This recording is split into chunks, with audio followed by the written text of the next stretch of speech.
Well, ladies and gentlemen, welcome back to the Everything Real Estate Show. Today, I'm really excited. I have my mentor in not just business, but in life, Tim Mercer, on the podcast with me. We're going to cover a whole bunch of topics from what a 38-year career in real estate looks like, from a realtor to an owner in a company to a team lead. We're going to cover some experiences that he's had in life, seeing a few economic cycles in the marketplace. We're going to talk about some of his funny sayings, which we call Timisms. And we're going to be talking about a general theme that recurs throughout the discussion, which is mentorship. His role as a mentor or being mentored, and the importance of having a mentor no matter what you're doing, no matter whether it's your business walk, whether it's your faith walk, but the importance of having a mentorship and leaning on others with more knowledge than you around. And it's just a great conversation overall, and I think you're going to enjoy it quite a bit. So here we go. My name is Cody Kraus, and I'm a real estate broker owner that's obsessed with everything real estate. Investing, building, selling, developing, farming, you name it. I've been doing this since I was 18 years old, and I've learned a ton through trial and error, and I've met some of the coolest people ever.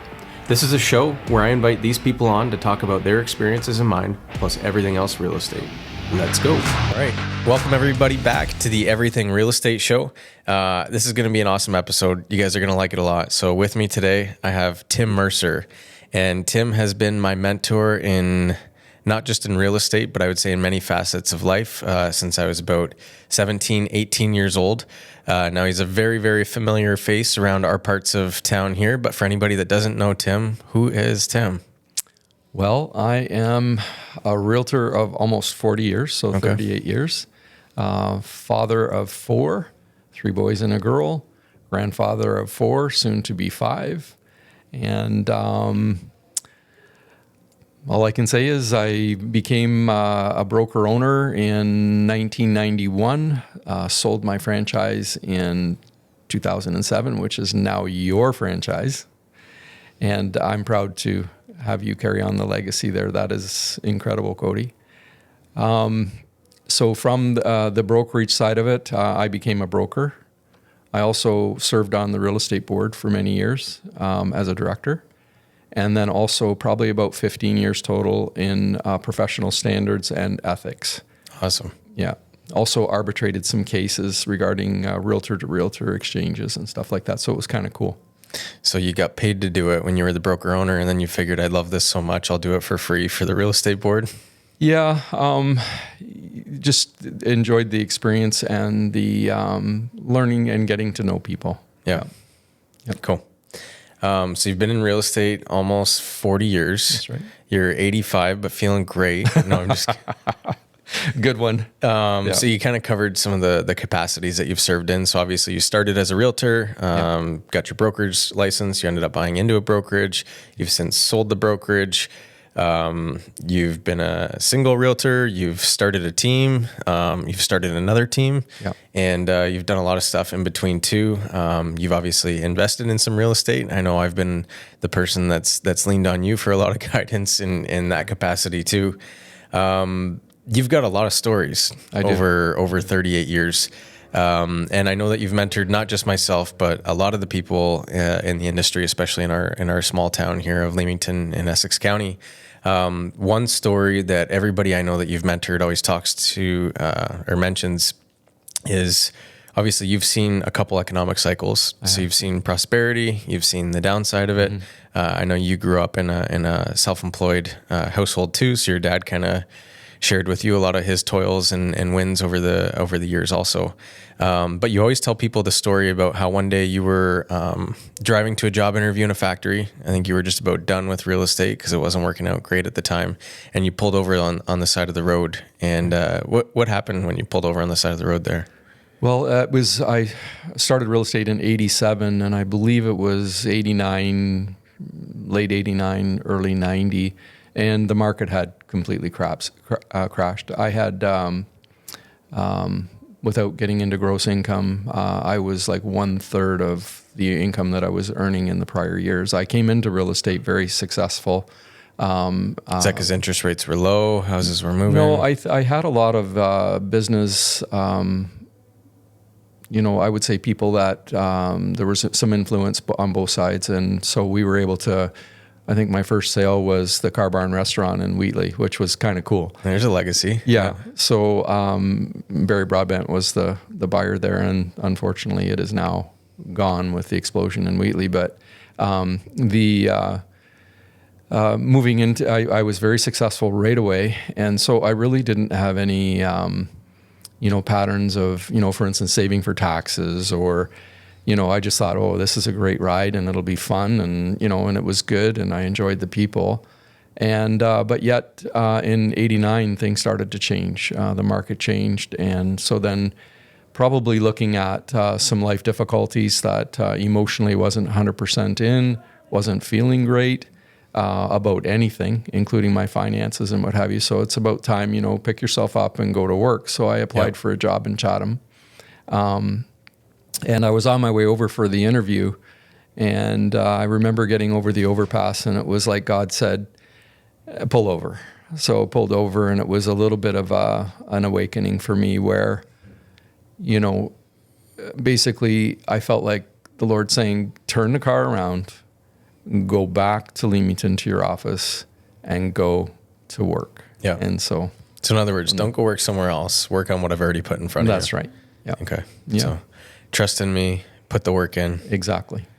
I was reading, I forget what book of the Bible it's in, but it's when King David was talking to Solomon. Mm-hmm. And so David was supposed to build the temple, and then God told him he couldn't build the temple because he had too much blood on his hands. Right. So he was instructing Solomon to build it.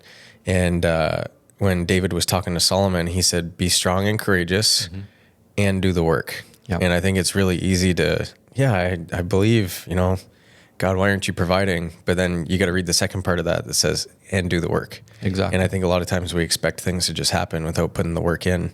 But he does his part. He's always faithful. We don't always do our part. That's right. Yeah. And, okay. So along with that story, there's a number of Timisms. Mm-hmm. I don't know if that's the right word for it, but you have some sayings that you share around the office often. And I think my favorite that I most quote you for is keep your head in the trough.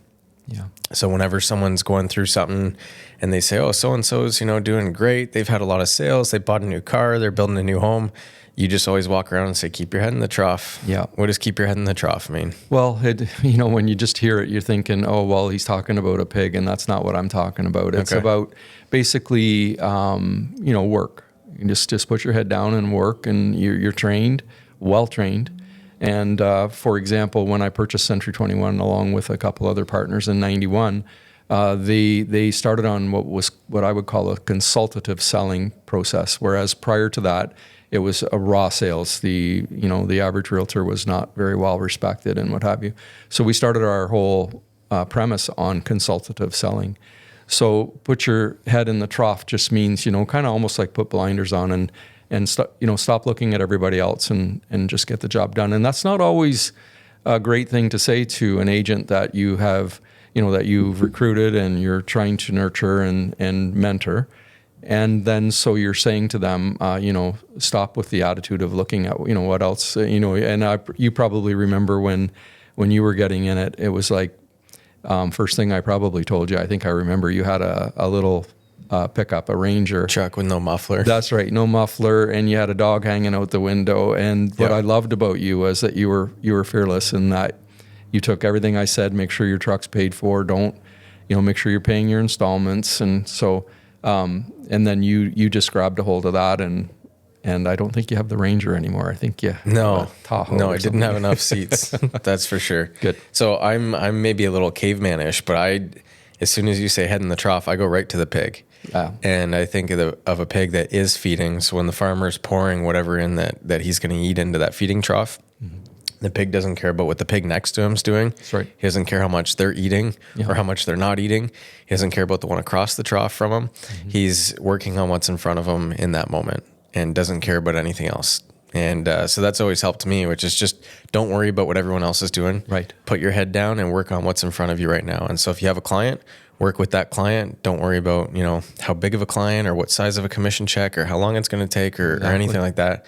It's put your head down, do the work, and work on what's in front of you at that moment. Yeah. And I would say for the most part, agents, when you get down, including me, when I was on my way to Chatham for that job interview. In my mind, I'm sure I was blaming everybody. I think I remember blaming everybody but me, and I think that was the epiphany when I pulled over, and it was like, no, you're going to pick your socks up and you're going back to work, and you have all of the abilities to move forward with this. You're well trained. Get to work. Stop blaming the market, other people, whatever it is.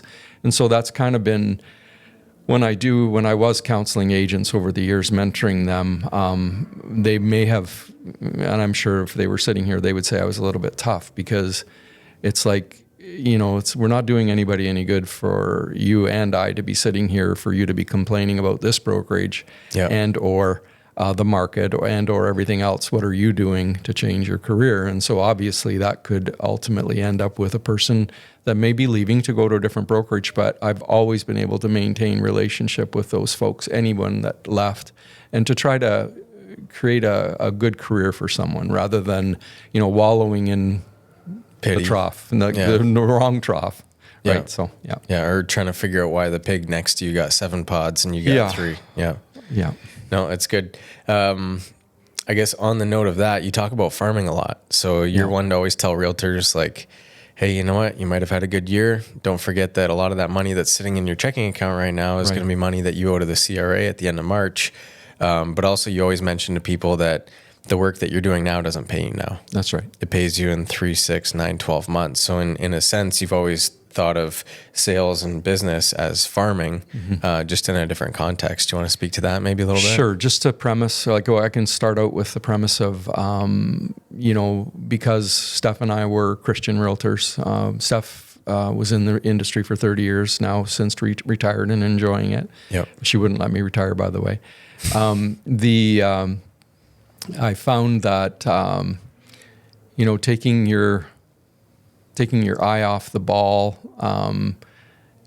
focusing on the wrong thing. And so I'm going to preface this with God and our relationship with God. We both gave our heart to the Lord in the early 90s.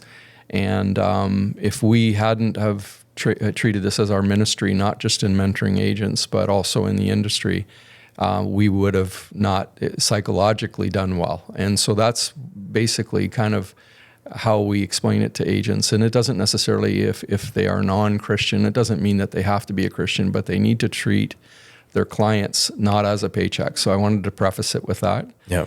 And then from there, once you learn that your farming area, the area that you grow up in, you coach hockey in, you go to the coffee shop in and stuff like that, they need to know that you can be trusted and that you're full of integrity and that you are consultative, and you're going to win some and you're going to lose some. But to go on with what you had said about being able to forecast. So agents typically, what they'll do is they'll be on a high and then they'll be on a low.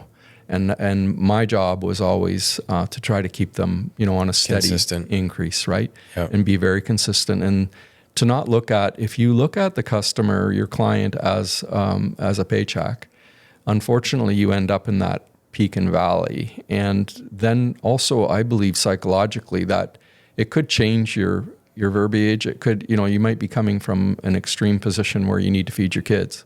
Yeah. And I've always said, you can't come at it from that perspective if you're going to have longevity in this industry. Outside circumstances can influence your advice. Yeah. So.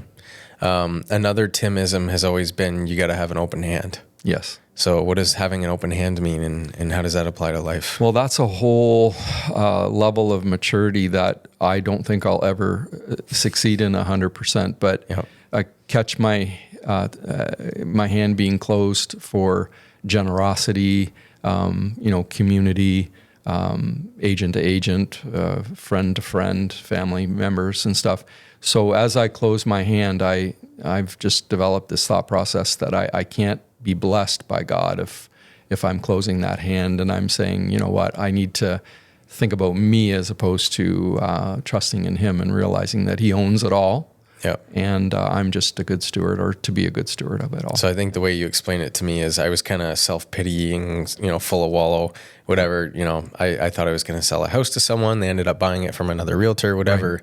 And you said, Cody, you're holding on to everything. Exactly. And when you close your hand, you're not giving the opportunity for God to allow other blessings to come back into your hand. And if you're going to live with that open hand, that means that some things are going to leave your life.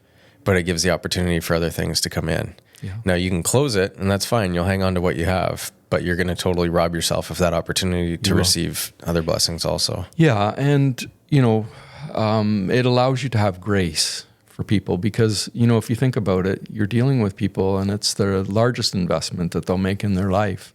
And so whether they're selling or buying, there's some nervousness in that for them. And so sometimes they take their eye off maybe loyalty to their agent for, compensating them for the work that they've put in, showing 6 months worth of houses. And then all of a sudden you make a different decision.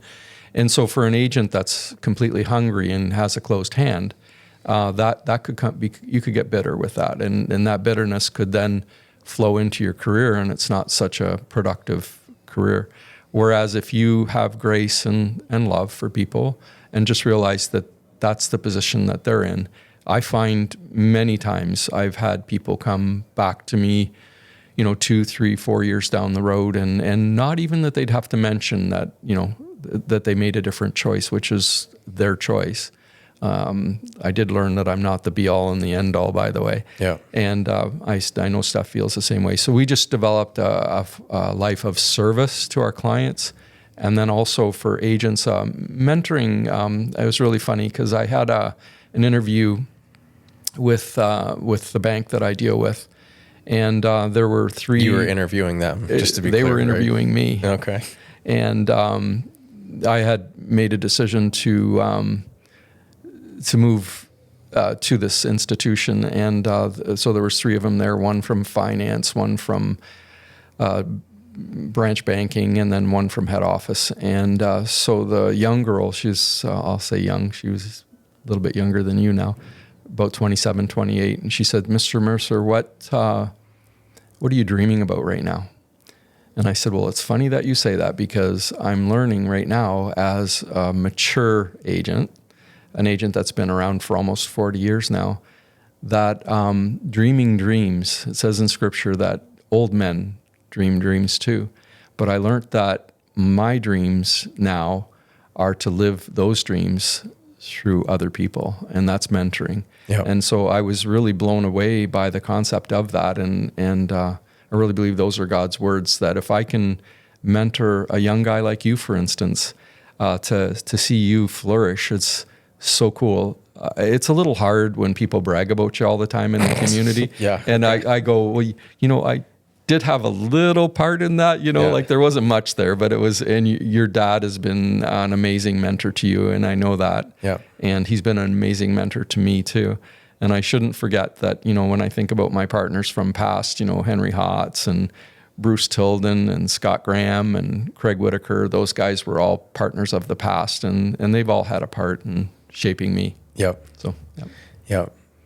No, and I think when you ask a really good mentor like yourself, there's very little self-interest in mentorship. I mean, I'm sure it's cool to look back and be like, yeah, I played a part in so-and-so's. Like, I think of your, grandson who's on his way to play potentially professional hockey. And it's like, well, I'd love to be a part of his story because look at him go, right? So that maybe a very, very small amount, but in all reality, if I asked you how I could pay you back for, everything that you've done for me, I think typically your advice would be go do it for somebody else. Exactly. Right. Yeah. And you are. Yeah. And I think that's the coolest thing about it. Maybe just to touch on the farming thing a little bit more. So I always liked your theory of farming because you said that the work that you're doing now isn't going to pay you now. Right. It's going to pay you in 6 months, 9 months, 12 months. And when I think about a farmer, say a cash crop farmer who plants corn or soybeans or something like that, they plow the ground in the spring. Right. They put the seed in. They don't get paid yet. Right. Then they gotta take care of the weeds. They gotta spray it. They gotta do whatever they gotta do. They don't get paid when they spray it. Mm-hmm. Then they gotta combine it. They gotta harvest it. They don't get paid when they harvest it. Mm-hmm. They don't get paid until they actually market that product and it gets delivered to the customer, and then they collect their check from it. Right. So they have to spend all year prepping the field and planting and tilling and spraying and harvesting and whatever. Yep. And a lot of times they don't even get paid that year because they'll store it until they get a price that they're happy with. But the work that they're putting in now, they got to trust that it'll reap a reward, 6, 9, 12 months down the road. And a lot of times that's the that's the attitude that we have to have. And I think that you've been very good at that, because you've come at it from a point of servitude where you're going, look, it's not about me getting something. I'm trusting that if I serve you in this capacity, then naturally I'll get taken care of too. That's so right. It's not about me, it's about you. And I trust that I'll get taken care of. And I mean, that plays into it, because you've probably known this better than anybody at almost 4 decades in the business now. It might just seem like a sales job. You know, I'd sell homes and I get a commission and they make TV shows about it and it looks, pretty amazing.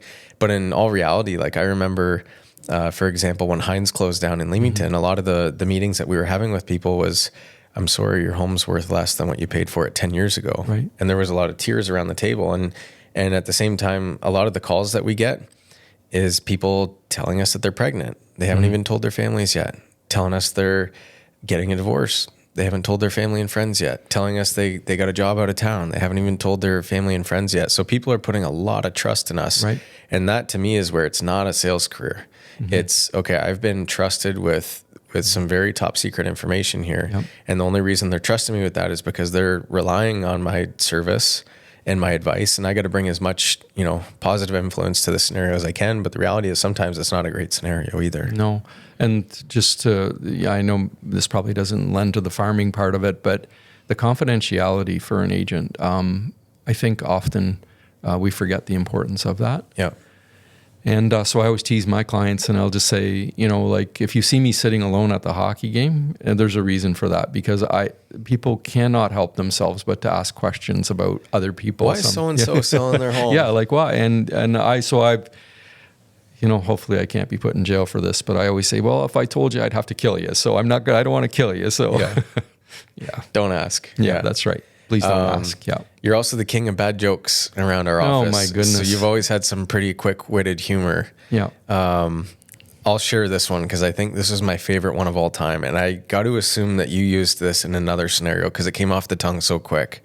So it was a winter day and it was snowing. And my dad was late for a meeting. Do you know what you said to him? Or why you explained how he was late to us? No. You said, well, John's just getting back from the police station because he was at Canadian Tire and his battery was dead in his car. So he had to get a new battery in it. And then he was, getting a bag of salt for the sidewalk because it was all icy. Oh. And he got charged with battery and assault. And so anyways, he got locked up and now he's just getting out of the police station. And that's why John's late today. And I'm going, how on earth did you string that together in like 4 seconds? I don't remember that one being one that I used over and over again, but it's a tough sell. That's a battery joke too. Sorry, sell. Anyways, no, I'm a situational jokester. Yeah. But there's guys like you that come in with the big bombs, and actually it's a fun atmosphere at the office is to be able to keep everybody on their toes or what they're saying. And, that conversation too, I mean, it makes them think, it makes them be creative on their thought process as opposed to just going through. I like a happy office if we can have one. And does it lighten the mood with your clientele or do you tend to lay off the jokes with your clients? Well, okay. So that probably you'd have to ask them that. I imagine that I have lost business with my humor and gained I brought you to one appointment and we did lose the listing because of your jokes. So Cody, you haven't asked me back again. So no, so that's kind of the funny part of it is that, and of course, I think I'm funnier than most. I mean, even at our church, I was on stage this weekend, and one of the board members, when he tells jokes, and he's just slowly creeping up to taking my position as the funniest guy on the board. Yeah. And so he does throw bombs, and they're funny. And then you got to knock him down a few rings. Well, you see, the only thing is that I'm the only one that actually thinks I'm funny. Stephanie doesn't even laugh. She'll say 2 or 3 days later, "What did you mean by that?" Yeah. Yeah. Was that actually offensive? I'm not sure. I know you love having Trudy around the office, but as much as you love her, you always tell us it's because she's the only one that laughs at your jokes. Yeah, she's like paid to laugh. No. Yeah. And just to go back all the way back is that the team that I've created in your Century 21 is Trudy and Lisa, and the girls are mean a lot to me. As you get a little older, you're not as quick, and they take care of a lot of the details for me. And then of course personality too. Like I'm a very relational agent, so will often maybe miss the details of the staging or the photography and things like that. So they take care of. But you're picking up on the life situations with the client at the time. Yeah, Right? so that's just it. So if we can add value, that's my whole goal, is that we can add value to the client, whether it's their investments in real estate, life investments, family, anything that we can add value, we really want to try to do that. Yep. Maybe that's another good spin-off there, is maybe speaking to teamwork, because when you were in ownership, you were in a partnership. Yep. For the last 17 years, you were on the local home team, which is something that you formed with two partners, your wife, Stephanie, and my dad. And now you have your own team under Century 21 also. Do you want to maybe speak to the importance of teamwork and maybe balancing each other out? Sure. Yeah. So agents typically, and we have tried and failed over the years prior to starting the local home team with your dad in 2007. And that's when I sold Century 21. But it was important for us to not go stagnant. And so having your dad in was one of the major blessings of our life. I mean, we actually... we owe so much to your dad for his knowledge and his patience and his just his love for people. I always say, and I use him as an example to when I think of conflict resolution, he taught me a lot, not just the book of Matthew for conflict resolution, but the way to do it in life. And that is that, we don't leave the room, even though we disagree, we don't leave the room until we agree to disagree and we leave friends. And so he's taught me that. So going back to teamwork, agents will often team up in what I think is kind of the wrong way. We started, it's funny that you mentioned Solomon. We started off our team in 2007 reading I Was the Richest Man That Ever Lived. Yeah. And that was huge, and that's basically partnering. And I've always been fearful of partnering. My father always said, you can sail a ship, but not a partnership. And so I was always fearful of being in partnership. And Century 21 helped me to grow because Bruce, Scott, and I, we were main partners for many years. And I was kind of the visionary. I always say yin yang. I'm like a water hose without an end. I bring every idea in possible, very creative.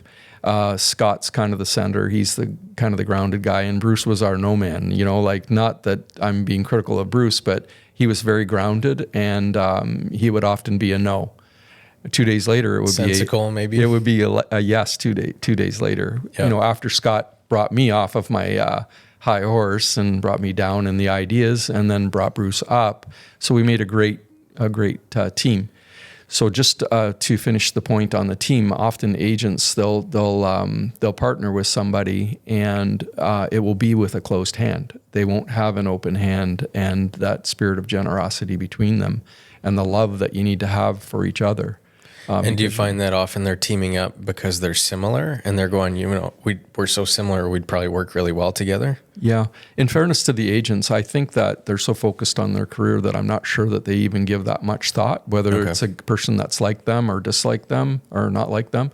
But so I think that it's okay to fill a void. But again, going back to that open hand and loving each other, I think of the local home team and then what it graduated to after you took over my share in it.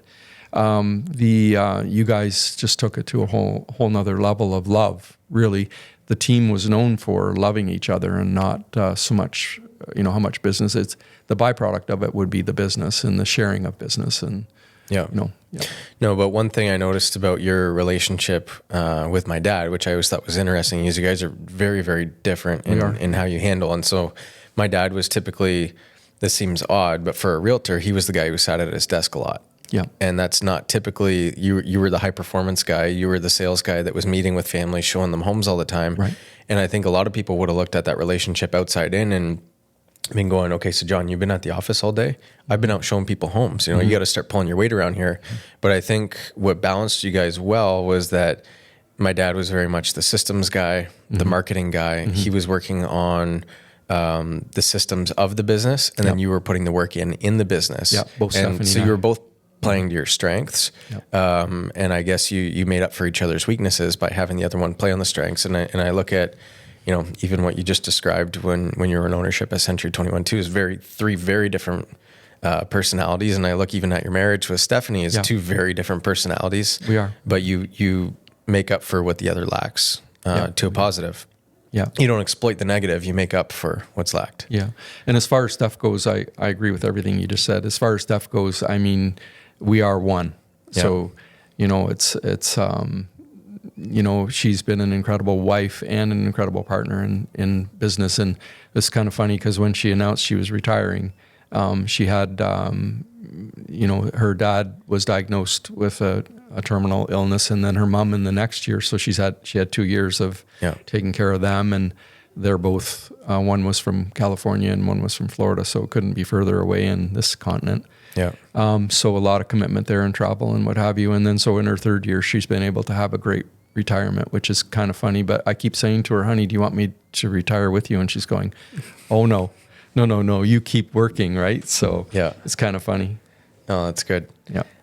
So you've been a mentor to a lot of people in the real estate industry. Yeah. I think the first time I kind of experienced your mentorship, you brought me through what's called Financial Peace University. Right. I was 18 years old, kind of just finishing up high school, starting university. For anybody who might not be familiar with Financial Peace University or the theories or philosophy of money kind of crafted by Dave Ramsey in the Bible, do you want to maybe speak to that a little bit? Yeah, sure. So part of my journey being, that trip, to Chatham for that job interview, things were not good financially and what have you. So I think God took me through a whole rebuilding of my life, not just, spiritually, but also financially. Because, when I think about Scripture, I think about the call that He has for us to love one another, which I think that in and of itself is an amazing thing. But when you look at Scripture, I believe it's like over 2,300 references to finances in the Bible. So it's next to love. And I think He takes our temperature by that. What is your hand closed? Are you generous? How do you handle money? How do you spend the money that He so graciously gives us? How do you manage the resources? To manage steward? So when I embarked on that rebuilding me, and I always, so I embarked on probably close to a 20-year teaching, and I would say, I wouldn't call it teaching, it's more consulting, because I'm not really a spreadsheet guy. I'm not really, a budget guy, but teaching or facilitating the meetings helped people to garner information from learning about money and how to handle money. So it's principles. You're a principled person. That's right. Yeah. So to watch people in that period of over, and it started with Crown Financial was the first one that Carmen and I actually at the church, we started that. And then we moved towards the Dave Ramsey Financial Peace. And then now, funny enough, I've taken probably about the last year off. And starting up in May, we're doing another class at the church along with a gentleman that's going to help me there. Awesome. And so for anybody who's not familiar with this, some of the basic principles are debt is bad. Yeah. And he'll say in every scenario, not just in some.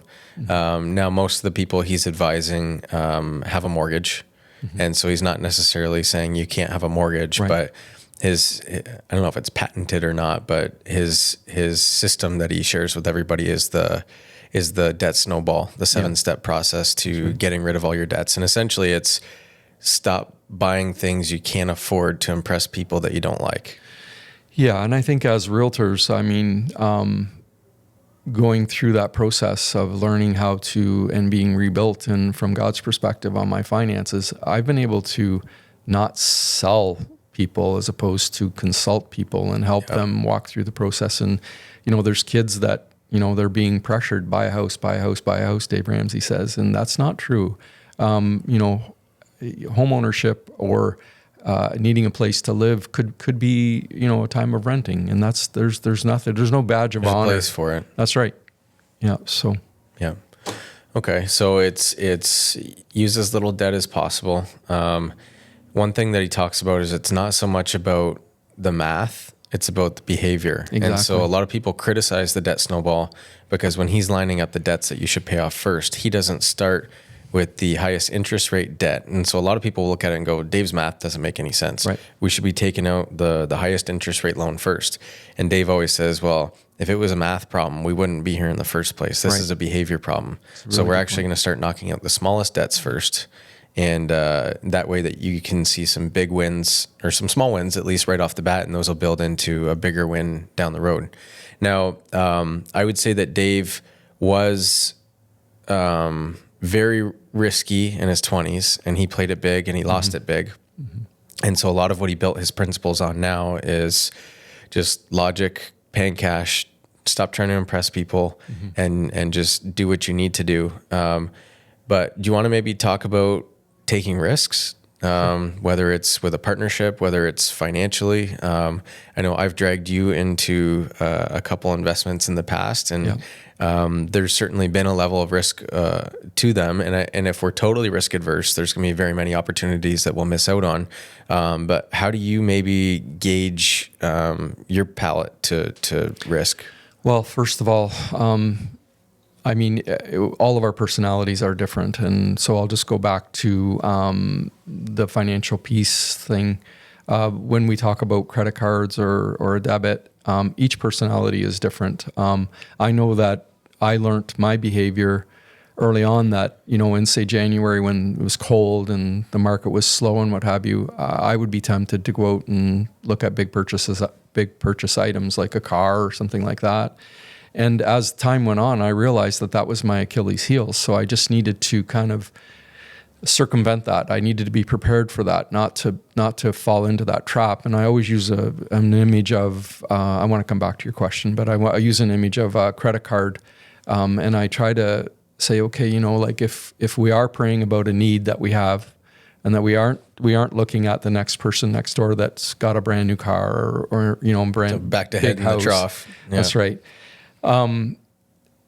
We would look at the visa in a different way. So in other words, I believe that, and this might not be very popular and maybe people won't like it, but we have to be careful that we're not using the visa to circumvent the blessing of God.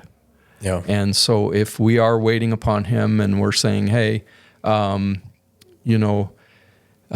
just going to wait, and you'd be surprised, so many people, if they have that discipline to wait, they are blown away, because a lot of times the things that we want to purchase or do, when we get down the road and we have the cash for it, it's like, what was I thinking? I don't need that, or I don't want that. So if you're car shopping and you're paying cash for the car, you don't care necessarily how many kilometers are on it, how many options it has. You're just like, well, it's the best deal. So I could buy the new one for $75,000. Or the 4-year-old one for like 48. It's only got 80K on it. I think I can make this work, and I'll put the rest of the money away. Now, when you're financing a new car, you're adding every option on and going, well, it's only another $4 a month or $60 a month or whatever. And so they're very different. And like you said, it kind of almost circumvents God, because like delayed gratification is very healthy. I had a client who was actually a high school teacher of mine that you know very, very well, and he's a stand-up gentleman. And we were selling his house, and the realtor that brought us an offer, it was bizarre. He said, the buyer of the home really wants your dining room table. And this guy, he said, it sounds stupid, but it's not for sale. Like, they can't put $1 on it, and it's only from IKEA. It's nothing special. But he goes, when we built the home, we didn't have a lot of money, so we saved up, and every dollar we put aside we could. And we bought this dining room table with what we could afford at the time. So it wasn't that, it was a really expensive table, or they brought it in from a special area or anything like that, but they paid cash for it, and they remembered the time of sacrifice that they had to put in to afford that table, because they had, spent most of their money on the house at the time. Meanwhile, we could go get a new car and lease it or finance it, and in 6 months we're looking for another one. And so you're not really cherishing, what the blessing was, because debt bought it, and you're going to have debt on the next one if that's your attitude moving forward. And so now you're not really satisfied with what you have, because you didn't have to delay the emotions that normally you would get. Oh, I worked hard, I saved, I put aside, I made sacrifices so that I could do this, and now I feel it's going to be a blessing. But if you just go around God and say, nope, I'm just going to get that new car, and you don't even look at the payment, or, you just assume that your income's going to stay on the same trajectory and all that kind of stuff, instead of it being a blessing for your family, it can end up being a curse. No, I know. Like, and it's generational too. Like, we have 4 beautiful kids, and all of them know, right down to our baby Jared. They all know how I feel about money, and so I'm sure it's not fun in my household when they say, "Dad, we'd like to get a hot tub," or we're thinking about getting a hot tub and stuff. And of course, my dad said to me something that was kind of funny, and he didn't mean anything by it, but I would come home and maybe purchase a new piece of metal car, and he would kind of look over at me and he'd go, "Can you eat that when times get tough?" Like, okay, no, Dad, I can't eat it, and try to sell it when times get tough. But to go back to the agents, if you're under that kind of pressure where you've extended yourself in a payment and what have you, there's no worse feeling. And I think then that also lends itself to, what is your attitude and what is your emotion? Are you trying to, somehow or another in your mind, you can be very completely genuine, but if you're out there and you're worried about that payment and you have kids at home and stuff like that, it has to change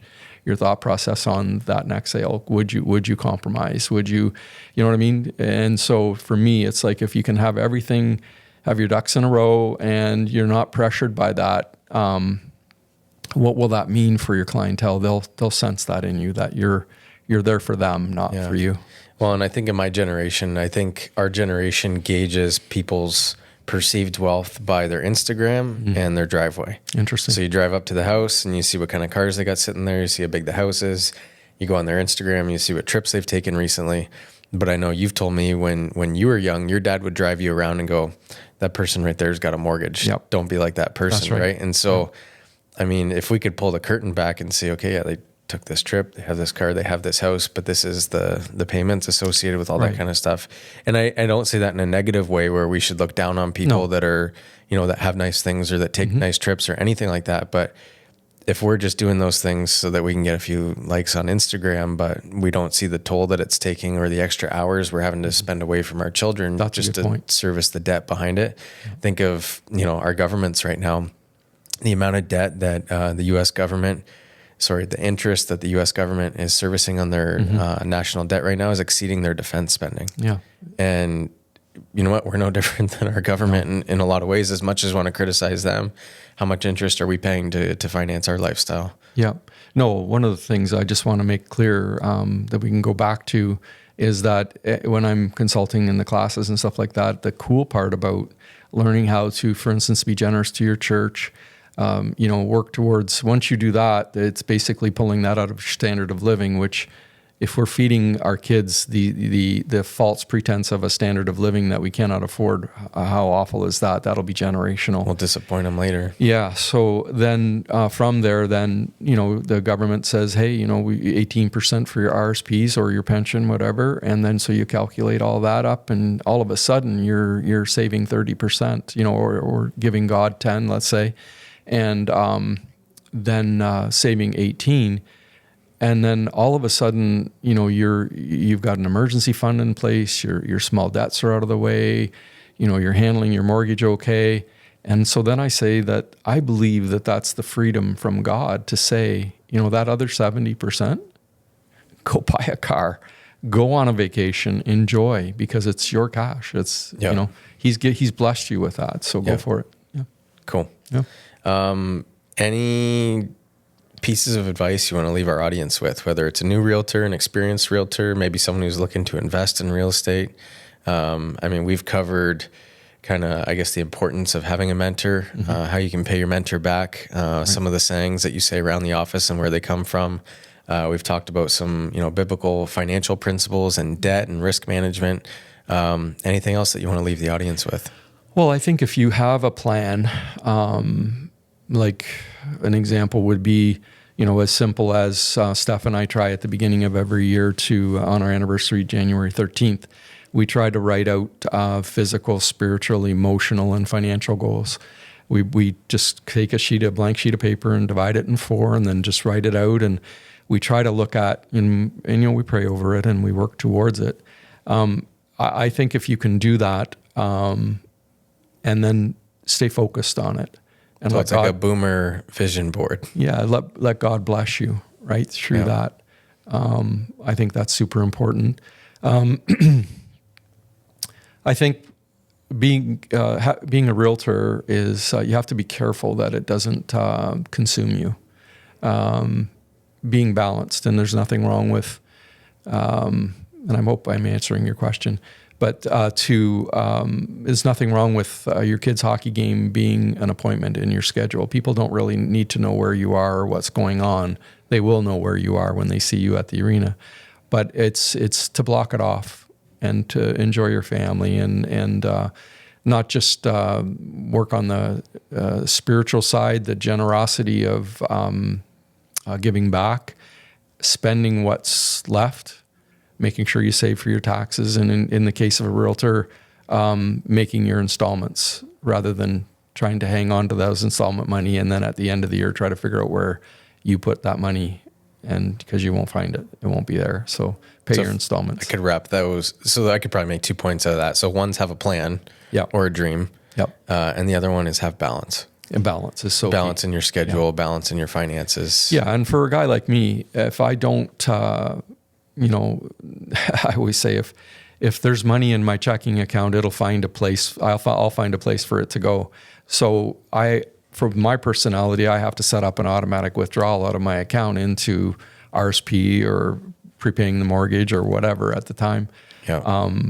So I have to circumvent my personality. So I don't know if that lends towards what you're saying. Yeah. No, there's a lot of people that'll say, especially millennials, and you know what, fair where fair is due. A lot of people can make the argument right now that it's much more difficult to get into the housing market than it has been in the past. So, if I take that money that I would have spent on housing and I put it into the stock market, if I annualize the return of the stock market versus real estate, my theory is that the stock market would be a better investment. And if they're just looking at numbers, they might be real. But then I go back to, they're probably right. But then I go back to Dave Ramsey's advice, which is if it was only a math issue, we wouldn't be here in the first place. So it's more training the behavior. And so a lot of people's counterpunch to that argument is having a mortgage and having a mortgage payment is a forced savings plan. It is. That payment's leaving your account every month, and it's going into an asset that has equity that you can improve, borrow against, sell, rent out to someone else if you go move into another home. But it's a forced savings plan. So if I have that extra money and I'm really disciplined, I could maybe make the argument that I'd be better off putting it into the stock market or a different investment vehicle. But the thing that's been great for me, I'm very similar to you in that if I have money sitting in the account, it's got to go somewhere. Yeah, whether it's into an investment, it'll find its way into a boat or something else. And I hope that it's going to find its way into an asset, not a liability. Exactly.